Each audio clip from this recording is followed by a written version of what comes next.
Então, esse é o primeiro ponto que a gente queria falar aqui hoje dos 5 mitos que acabam fazendo você se afastar da sua cura.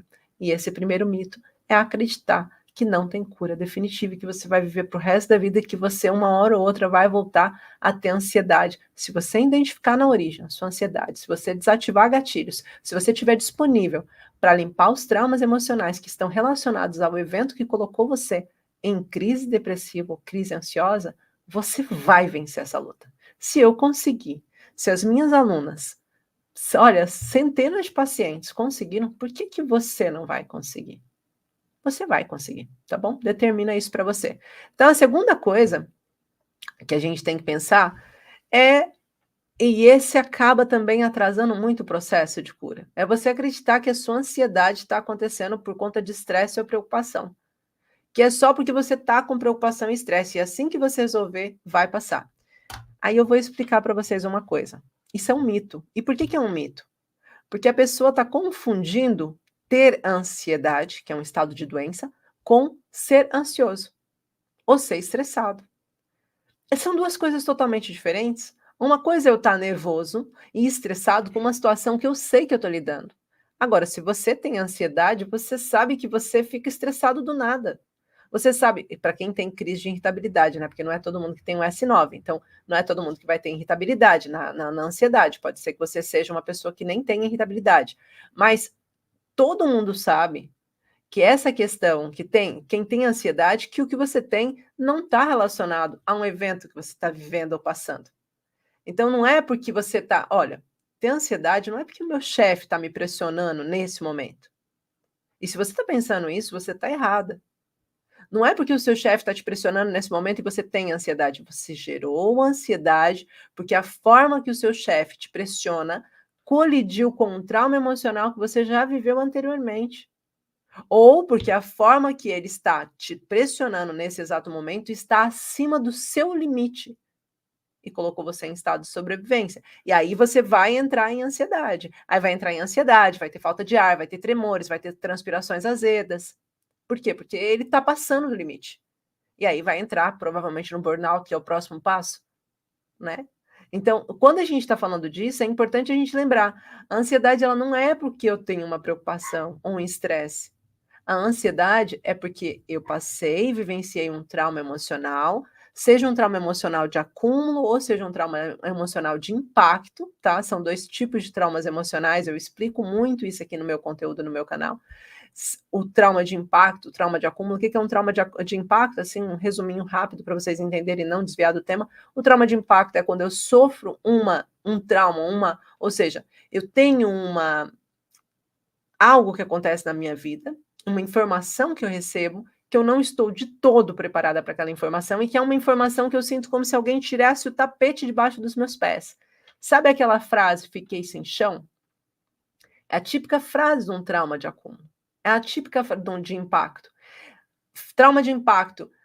Não sei, foi fazer uma viagem não sei quem e de repente perdeu a vida. Do nada, você não estava à espera. Trauma de impacto. Você estava mexendo no telefone, você super confia no seu marido ou na sua mulher e de repente está mexendo no telemóvel e vê uma mensagem de outra pessoa, descobre que ele tem outra ou que ela tem outro. É um trauma de impacto.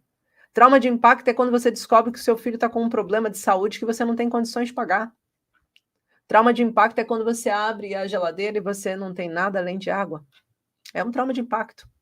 De sobrevivência, mas é um trauma de impacto.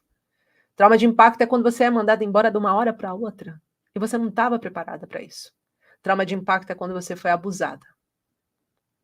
Teve um estupro. Foi violada. Trauma de impacto é quando você foi lesada, roubada por alguém. Quando você confiou numa pessoa e a pessoa traiu a sua confiança.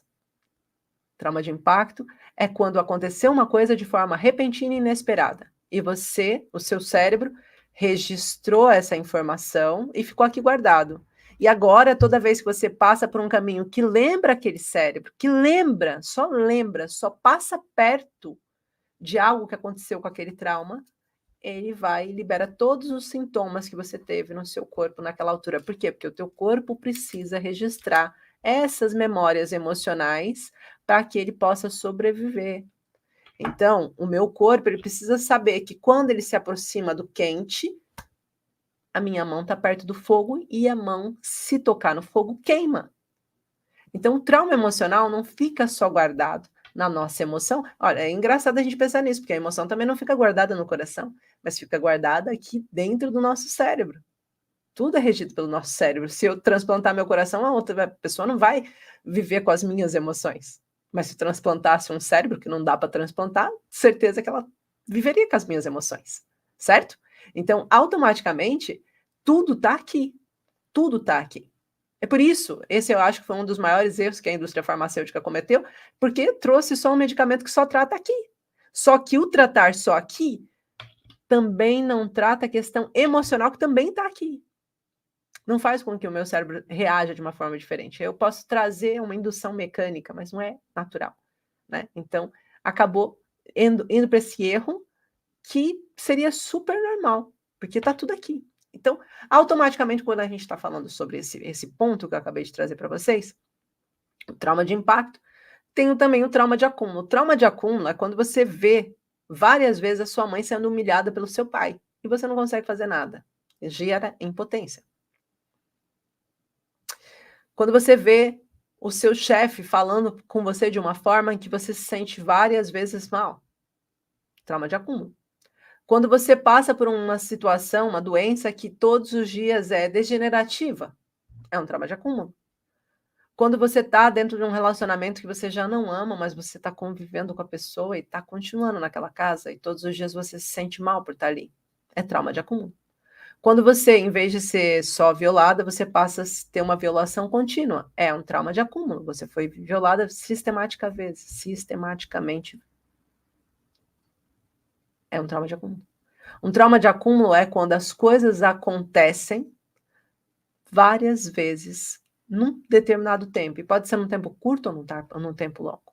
Então, qualquer uma dessas situações, o trauma de acúmulo, o trauma de impacto, elas vão colidir para aumentar a ansiedade. Então, a ansiedade, ela não é só preocupação e estresse. A ansiedade é o seu sistema que marcou no seu cérebro uma informação de alerta de que ele não quer mais passar por aquela situação. Então, quando ele passa por uma rua, sabe quando a gente põe o GPS e quando a gente está se aproximando de um radar, o GPS vai pi, pi, pi, pi, pi, pi, pi, avisa? O nosso cérebro faz isso para o ansioso o tempo todo. Quando você está passando perto de alguma coisa que ele sabe que é um perigo, que é um problema, que pode dar ruim, porque vai que você está em excesso de velocidade, ele apita. Só que ele não apita só no cérebro. Ele vai dar uma série de sensações muito ruins, que é a crise de ansiedade, tá? Então é importante. Esse segundo também é um mito. A ansiedade, ela não é só preocupação e estresse. Ela não é apenas isso. A ansiedade, ela é de fato uma doença e faz com que você tenha sintomas físicos associados, tá bom?